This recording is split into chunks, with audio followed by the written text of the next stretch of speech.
Hello class and welcome back. So at this point you should have already installed on your PC the Creative Cloud software. As you can see, I've got mine in my desktop over here. And again, you should also be able to find it in your start bar. We also installed Illustrator, which should be in your All Programs section if you're on Windows 7, or in your Start menu if you're on any of the newer iterations of Windows.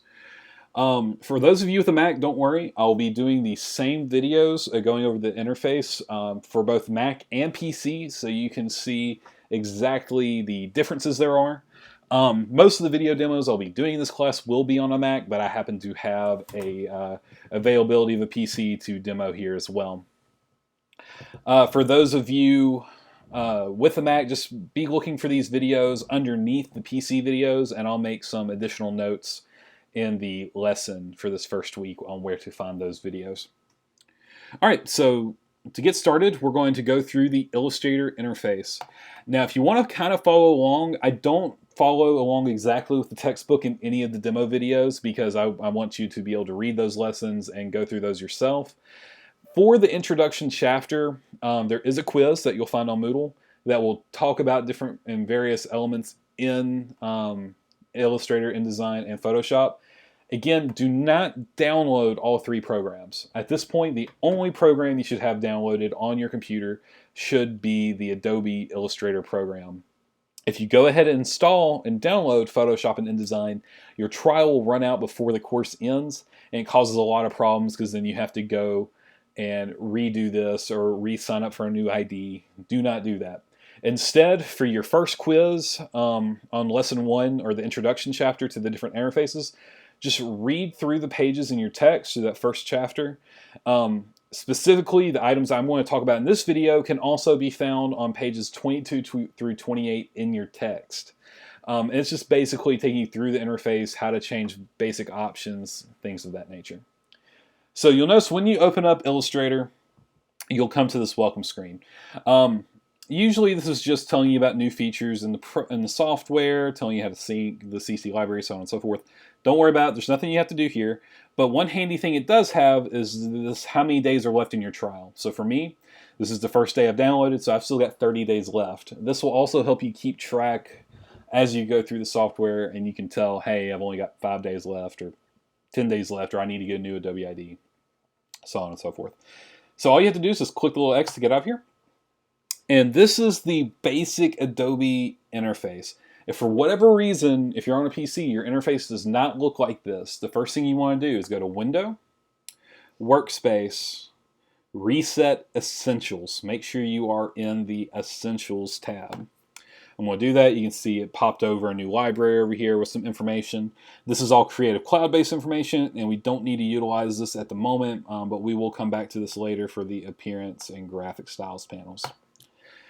So basically, in the PC environment, you have three major parts of your application interface. You have your menu bar up top, which is where you have things like File, where you can make new files, save existing, export, edit objects, so on and so forth. These are just like your basic menus in any program that you have on a PC.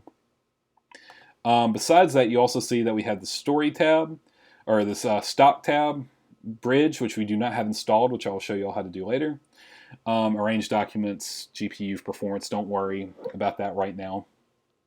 So anyway, this is your top panel. This is where you'll go if you need to switch different to new workspace, or you need to minimize, maximize your program. This is where you do that from. Now, for the other two panels, you'll notice over here, we have our tools. These are things like our selection tool, direct selection tool, magic wand tool, pen tool, type tool. Whenever you want to create or manipulate something, a new object inside of Illustrator, you will use this left panel. Again, these are things like how to make a new artboard, how to type with text, how to make a new shape, how to use the paintbrush tool, things like that. And you'll hear me refer to this as your tools palette throughout the course. Over here on the right, we have some additional tools, but these always operate a little bit differently. For example, very top part up here is our color panel, which you see we don't have anything in here quite yet, so we haven't loaded any swatches.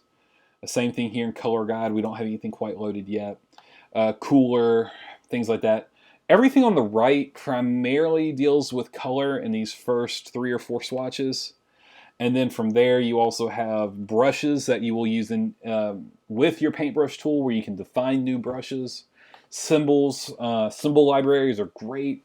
For example, I can come down here and I can load one. I'm going to load 3D symbols.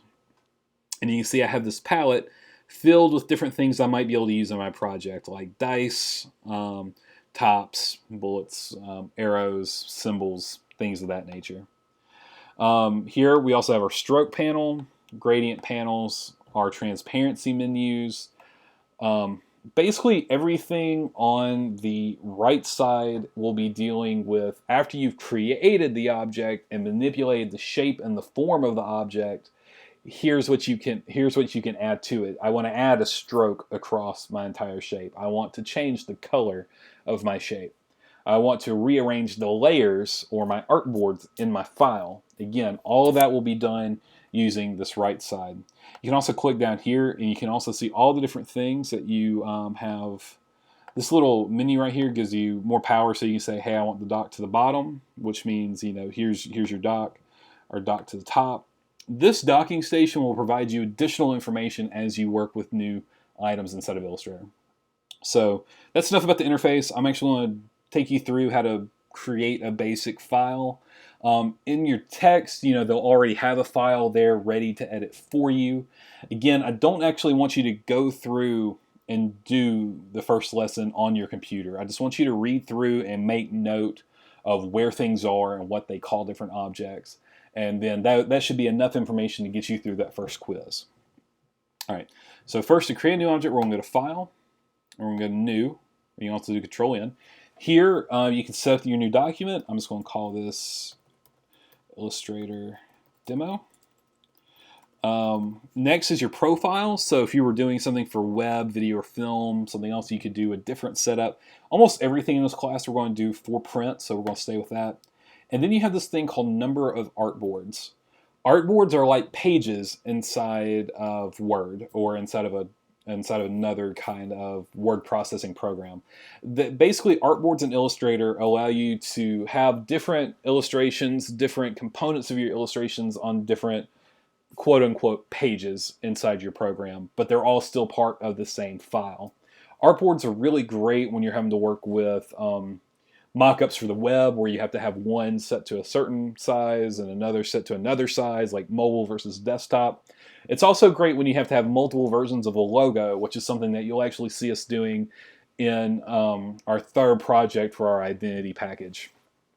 For now, we're going to leave all this the same, but you can see I can change my size, width, height, bleed, which we'll go over at a later time, and you have advanced. But everything else looks good. We're going to click OK.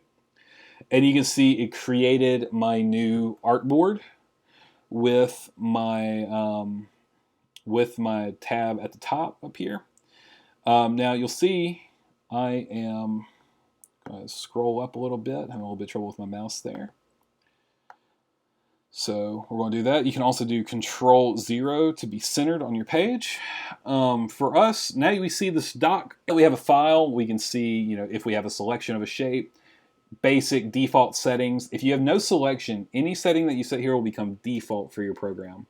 Meaning, if I want everything I pull out to have a 2-point stroke, it would do that going forward if you set it up with a selection with no shape selected while you're manipulating those items. I know this is a lot of information, so again, this is our dock. This is where you'll find different items pertaining to the selection that you have at the moment. What does that mean? Well, I'll show you. So we'll come here. We're going to go to the rectangle tool. I'm going to draw just a simple square. All right.